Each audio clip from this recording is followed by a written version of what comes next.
Amni nageenya aadeeffachuu hin qabu. Namni reebamuu hin qabu, torchar ta'uu hin qabu. Namni ajjeefamuu hin qabu.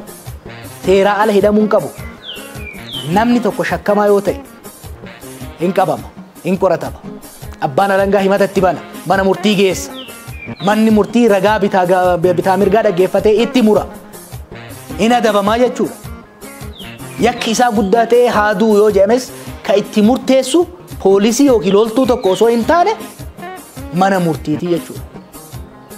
Malee nama lafumaa gadi fuudhanii tumuun ajjeesuun akka fedhanitti osoo mana murtiin geessin hidhuun kanaaf miti kan qabsoofne, kanaaf miti ilmi namaa kan biyya kanatti dhufe. Sirna wayyaanee bar Tigree waan ta'aniif waliin lolleeni. Miti Tigree waan ta'aniif miti. Hidhaa fi ajjeechaan nama keenyarraa haa dhaabbatu jenneeti. Manni hidhaa afaan Oromoo dubbachuu haa dhaabbatu jenneeti.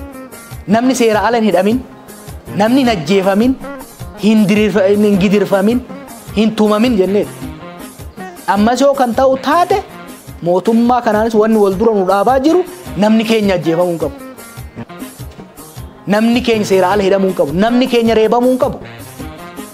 Maal jechuudha? Waggaa 150 alagaadhaan reebamaa turre har'a immoo jara keenya warra jennu namni keenya waggaa 5 ajjeefamu. Akka hoolaatitti goronnooti naqamee walirra ciibsamee hidhamu. Deettuun waggaa ajjeefamtu maal jechuudha? Kana callifnee akka teenyoo ka'ee kan taate abaddan this is not going to happen. We will not tolerate. Gaafa wayyaanee isin callifne har'as hin callifnu jechuudha. Kana beekuu qaba qaamni dhimmi ilaalu kamiyyuu.